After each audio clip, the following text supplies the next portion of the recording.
Let's move to item number 7.4. Consider approving a new sublease agreement between the City of Granbury and the Hood County Genealogical and Historical Society, and authorize the city manager to finalize and execute the agreement with the Hood County Genealogical and Historical Society and the Fort Worth and Western Railroad. Mr. Coffin. Thank you.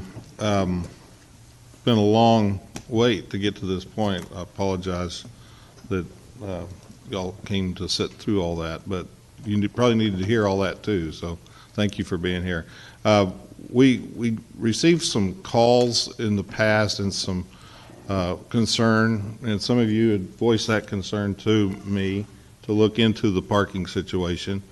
I also heard from Ms. Dooley, and so at this point what I'd like to do is have Ms. Dooley kind of tell us from her perspective what needs to happen for the city and for her tourism department, and then I'd like for Michael Ross, Deputy City Manager, to come and explain where we're at and how we got to where we are tonight and the importance of what we're doing. But maybe the most important thing that we could do instead of that original plan was allow our city attorney to point out something that he has seen in the current lease agreement that may change this whole conversation.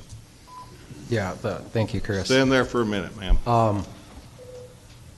I have to admit, some of the comments earlier were very confusing to me. I wasn't really comprehending what was going on with some of the public comments. There is in no way the offering of this new lease in any way an intent to try to shut anyone down. So I was a little taken aback by that. The original lease that the city has with the railroad specifically lays out what it's for, and it says specifically it's for civic use, and historic preservation, right? Okay, that's great. We contacted the railroad way back in the 80s and said, here's what we're going to do. We have an idea. We have this entity that wants to sublease and they want to put a museum in. And they said, great, you do that. And so 1983, this lease was executed. I combed through the lease that we have with the railroad. I combed through the sublease. Initially, there were some complaints about the lack of ability to use the parking area. Maybe some chains, some sort of fencing put up, something like that. And so Michael and I started having a little bit of conversations about this and where do we go with this and what do we do with it. And as I look through the lease and the sublease, there's a slight difference in the two, and I think there has been maybe for years a misunderstanding of what the sublease actually says. Okay, we lease the entire property from the railroad, and that includes the parking area. Okay, that parking area is used for civic use. It's a parking area. What we subleased to the entity is only the building. It is not the entire property or premises. It specifically says it in the sublease. It is limited to the building. So that parking lot, and granted this is 1983 when this was executed, right? The laws change, ordinances get adopted, the legislature, they're constantly updating things, telling us what to do. So what we have here is also a conflict with zoning ordinances. That lot is in the central business district, and the zoning laws tells us that because of where it's located, it is open parking. That's the law. We can't privatize that parking. We can't even put up a sign and say, you can only park here from this time to this time, or we'll have you towed, because we can't, because of the zoning laws. So we put together what we thought was, hey, here's a new lease. We'll get updated with the law. We'll get everyone on board. We'll put this together. And then tonight, of course, I'm hearing all this, and I'm thinking, well, the parking lot was never part of the original lease to begin with. It nowhere in there does it talk about it. And in fact, it specifically says, building number 1. It was the building that was leased. And because of the conflict in the zoning laws, we don't have a choice. We can't even say to anyone, whether it's the pub or whomever, yep, we'll lease you that property and you can put up a sign that says only your customers can park there. That would be against the law. We would be violating all of our own zoning ordinances and state law. Can't do it. So put together a lease, said, hey, let's get started over on this, let's move forward and put together a new lease. And I guess the parking is what has been the issue, but for us to even consider giving a lease that privatizes that parking lot, you're in violation of the law. Cannot do it. How's that feel? You just thought the last 2 hours was long. I have some great tourism information. So Well, it's just like downtown. it's in the central business district. yeah. It's a publicly leased property. It makes perfect sense what he's saying to me, and I'm just sorry that it took this long for us to figure that out. So, Michael, you got something you want to say? Well, an idea, if it's viable, I'll give it a shot. If you want to hear Nah, tourism first? I think we fast forward You're to you, relieved. Tammy.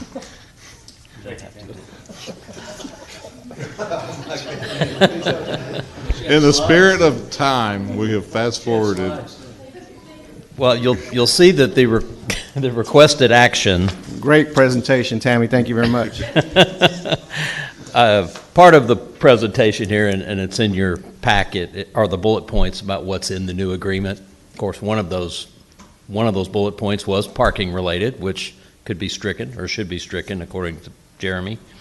The rest could stay in, that could be stricken, and the city manager could, as the recommendation goes, could carry out that action and finish that negotiation minus the parking component, add the rest. Why don't you review those bullets for the audience? Sure. The following items were added to the new sublease agreement. Requirement that the society use the property as a museum and for the preservation of historical documents and artifacts and as a repository for ancient documents. Number 2, the new term for the sublease shall be 10 years versus in perpetuity, which is what the original one was. A 90-day notice instead of a 30-day notice to terminate by either party. The city will contribute to the society $2,500 per year to help with the utility costs associated with the society operations. Parking would have been next. City shall maintain the building grounds and parking lot, and the society shall maintain all furniture and fixtures and equipment placed in the leased premises, which they already do. City shall maintain the building's HVAC system. That's not in the current agreement. And the society shall maintain the building and the utilities and shall pay the utility bills associated with the building, which they already do. Updated insurance requirements to current standards and provide proof of this insurance. And the new agreement also includes a signature spot for the Fort Worth Western Railroad. And I echo what Jeremy is saying. The city completely shares the desire for the society to continue to operate in perpetuity at the railroad depot. Nothing has ever been said by the city otherwise. Mayor, Yes, sir. so Jeremy, the contract that we have in our packet is not the correct one. Is that right? Because, But yes, the parking aspect, but the action item is to authorize the city manager to facilitate the final negotiations and sign something. But I'm not sure they want to sign anything. okay, but the parking lot usage, they can, We've got to strike that. that's what I'm talking about. So this That is not the current contract. That one bullet point, if Jeremy concurs. This just changed tonight, on the Okay. fly. Right. All right. So the agreement that is in your packet spells out what's in these bullets. Gotcha. Okay? And what he's saying is Jeremy's saying if we're going to adopt this agreement, we need to strike anything to do with the public parking or the private parking. And is it Ms. Nance? Nace, Nace. microphone. Ms. Nace, are y'all amenable to sign this new lease with the new information that you've received today? I think we have some questions. Well, that's why we could Let's negotiate. Step up to the microphone, Ms. Nace, and ask your questions. Well, we're asking you to, so, I'm sorry, Mayor. No, I understand. I'm not necessarily the person that should be involved in this. I am the historian, I'm a treasurer, but I have the longest time with this group. One of the questions, if this is considered civic use, does that mean you will be permitting other groups to come and put events on that parking lot? It's for parking. I understand that, but we have already been blocked out because someone else used it for an event. What event was that? The group across the street did a classic car. Oh, so you had cars parking there? Mm-hmm. And then proceeded, because y'all permitted them to have a tent on their parking lot, everybody else parked on the other parking lot. We've lost 3 St. Patrick's Day weekends where we could not even get into our own building. We've lost the 4th of July's. We can't pay the utilities if we can't get volunteer availability and have people come. That's not conceivable. $2,500 does not put a dent in the utilities. What's the utilities cost annually? Anywhere, well, it obviously depends monthly. Anywhere from $129 to $400 some dollars. That's just the electric and the water, where we only have cold water. We don't even have a hot water heater. Atmos Gas just billed us last month $137, and the month before $134, and we don't even use gas in the summer. It's only for heat. We're not sure what's going on there. So that's roughly about $7,000 in utility costs for gas and electricity. Probably. We've cut out the phone. We have cut out every possible other thing we can. We pay all of the expenses on all of the copier, the paper, all of that kind of stuff comes out of our pockets. If we have donations, it's great. If we don't, we still try and provide it for the citizens and the people that come. Who currently pays the utilities? We do. Okay. The city under Nin Hewitt, when he was mayor, agreed to give us $2,500 out of tourism money. We had asked them for the city to actually take over utilities, because at that point, some of us were funding it 100% out of our own pockets. By the way, the insurance also comes out. I forgot to add that into the expense that we pay. Y'all keep a log of how many visitors? Yes, sir, we do. How many visitors have shown up? This year alone, 205 to date. Well, that's not including the last day or so. 205 when I counted earlier, I guess end of last week. And Last year was a little over 400. Before COVID, we were averaging 700 to 1,000.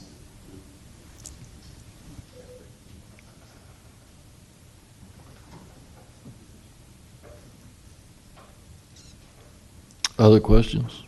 Chris, what does it look like if we can increase that budget for the utilities? What does that look like for the council? Take it out. We could, take it out of the contingency fund, so it's not that big a deal. And I'm just I think those to keep them there is important. right. We've all advocated for that. We love what they do, but whenever you have citizens come to your town and need a place to park, and there's a vacant parking lot with a chain on it, it doesn't make much sense when the city's in That charge chain of was, it. I'm sorry, that chain was not put up until we were completely I understand. forced out. I understand. We let anybody park there for 40 years with no questions asked. So kind of in your perspective, giving us your perspective, that way I can understand your side. Mhm. What would be the most reasonable parking accommodations for the citizens to use that area? We had no problem sharing it until we were completely overrun. We had a promise of a $200 donation for an event. We never saw a penny. Okay, it's donation money. We can't make people pay us.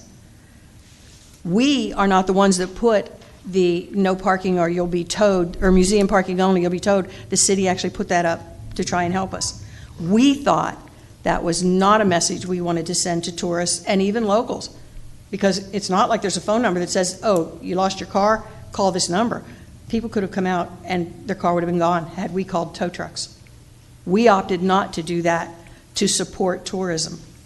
And in return, continually got parked out, parked out, parked out.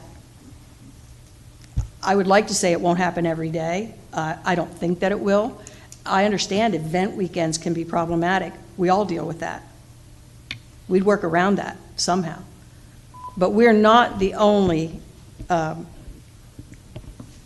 parking lot. We're not even the closest one to the square, if you're talking about people parking on our lot and going all the way to the square. There's a closer parking lot that, except for event days, sits pretty much empty all the time, just like ours did. Mr. Wadley? So the event that happened there, this is, I guess, a question for Chris or Michael. Did we permit an event on that lot? No, across the street. So Was- the event was across the street, everybody just used your parking because there's no place else Oh, to park? classic car, I can't speak to whether you permitted Were the that to be allowed classic on our cars in lot. that lot? They were on our lot, yes, sir. And we had agreed to that in cooperative spirit. I understand, I mean, but we didn't know any better. with what we learned tonight, that couldn't happen again anyway, correct? That's what I'm asking. That was my biggest Because concern. it's not, Public parking. Anybody can park there. But That's you, the but issue. they can't hold an event there. They can't reserve the lot, They hold did an not event. reserve the lot for the event. They just have it. They just parked there. no, Okay. they She- sponsored she it. I gave have the permission. email saying that that was the intent. It was They- fully they were well gonna get a sponsored, $200 donation. Who sponsored it? the pub. And we agreed. But they don't need a permit to do that, though, Pardon right? me? I mean, the city doesn't require a permit, I have correct? no idea. They hold them down at Hewitt Park. They've held them on the courthouse square. I don't know what it takes. Okay. If Michael could, interject something there. I think the answer would be it Thank you, Mr. depends. If classic cars are parked in parking spaces in a public parking lot, they wouldn't be violating anything and wouldn't need a permit, in my opinion. If they Okay, were, so- if they were putting up tents and blocking parking spaces off and people couldn't utilize the zoned public parking, then I think they would. So similar to what we do to the Lone Star Street Rod Association at Hewlett Park, right? That's a definite public, permitted event. That's a But yes, permitted event. Okay. Absolutely. On the grass. Some of it's on the grass, some of it's in the parking spaces. Right. I just had a couple comments. I mean, I've had an opportunity to go down and tour the train depot, and I think Karen was there. I've been through the jail. I was allowed to leave. That was nice. Big mistake. But I mean, I think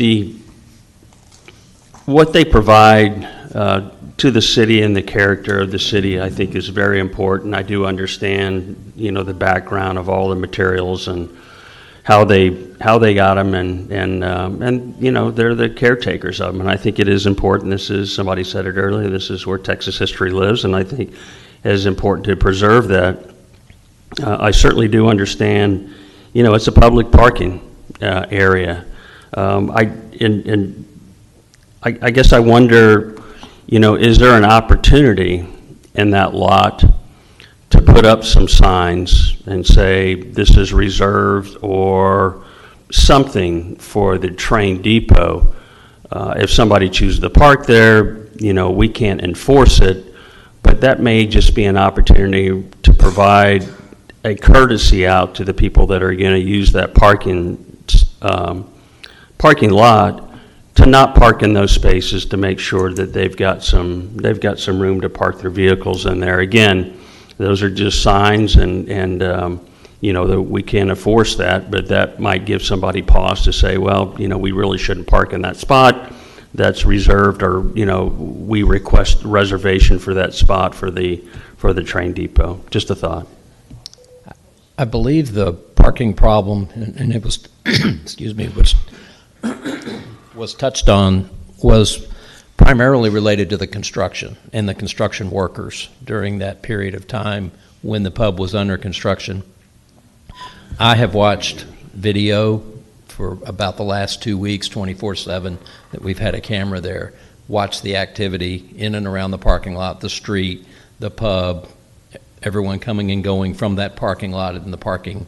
There are no parking issues today, based on the last 2 weeks of 24/7 observation. There's a single car that typically comes in the 1 to 4 timeframe when they're open. In the 2 weeks that I watched, the one car left close to 4 o'clock, and that was the activity for the last couple of weeks. There was no cars that came the last 2 Saturdays, which would typically be the busiest day of the week. Yeah, I would imagine with the exception of, I don't know, a handful of events or holidays, St. Patrick's Day will be a busy one. That parking lot would probably be full on a St. Patrick's Day. That's just my speculation. I was there when they had the car show. I just walked around a little bit. I can't recall how many spaces they took up, but I think, probably with the exception of some events as we move forward, there will probably be adequate parking there. I do know the issue about the construction and kind of how that all happened, but again, I'm just wondering if there's an opportunity to put some signs up, hold some spaces, just as a courtesy out to people that are parking in the parking lot to say, hey, please don't park here. This is the train depot. I can't say that, but these are spots that the train depot would like dedicated to the people, both their staff and guests that come in. That may be an amenable, my favorite word now, amenable solution to that, but again, not enforceable. Yeah. Do we have other questions for Michael or Ms. Nace or anyone? I have another question. Yeah. That is private property owned by the railroad. Right. Do they not have a say over whether that can or cannot be a parking lot? Jeremy? We need to get the microphone, man. Yeah. We've already. The answer is no, because they may be the actual owner, but the city is the owner per the lease. The railroad can stop that in 30 days also. Oh, they certainly can terminate it if they choose to enact the provision from the lease. Sure. Okay, then it would cease to be a parking lot, That which would we are be whatever not they wanted it to advocating be. that. We're not advocating that. We would like to stay open, but it's become untenable.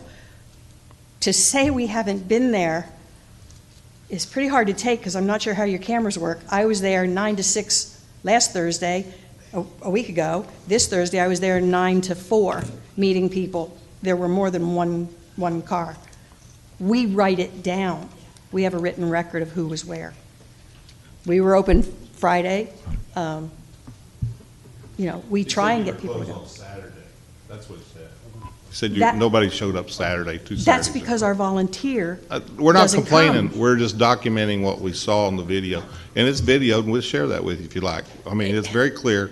There's a white car in the parking lot. And Michael can show you some pictures right now. I understand with that. the timestamp. So I understand there wasn't anybody there Saturday because our volunteer didn't make it. there were about 7 of you there on Thursday Mm-hmm. for a time. We saw that on video. So the video does work. But according to your new lease, we can't be there on a Thursday, even though that's when the people need to be there. We can't have our Tuesday night meeting, which we have We had don't- for 40 years. The new lease just says what time the reserved parking would be. We have a, No, it actually said we weren't to be in the building. we have a, We asked No, that question. it Well, as does long not as say you, that. as long as you say Excuse that, me, are we excuse me. still attaching our heirs and assignees Ms. and Nace, executors? excuse me a minute.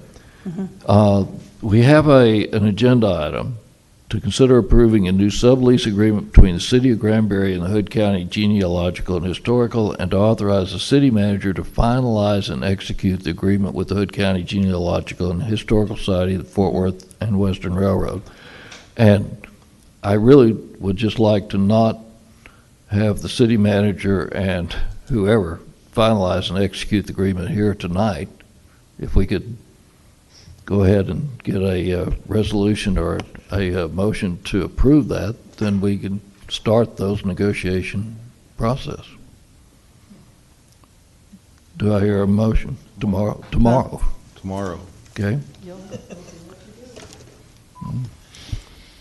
Yeah. Do I hear, A lot of what was said, go ahead. and I'll make that motion, a lot of what was said earlier implied that the city doesn't want you guys there, that's as far from the truth as you could be. The city definitely wants the society to stay at the train depot. But we also have to follow the law and make, try to make the parking lot work for everybody. Going to make that motion? And I will make a motion that we have the city manager work on a finalize and execute an agreement with the Hood County Genealogical and Historical Society and the Fort Worth and Western Railroad. Second. I hear a motion and a second. All in favor say aye. Aye. All opposed say nay. Hear no nays, passes 6-0. Ms. Nace, who would that be that we need to meet with? You said that there's somebody else that we need to talk to? We have a president of the association, there are not two associations Okay. anymore. We combined them, as was explained earlier. We have an officers group, we have the entire group will be meeting next week.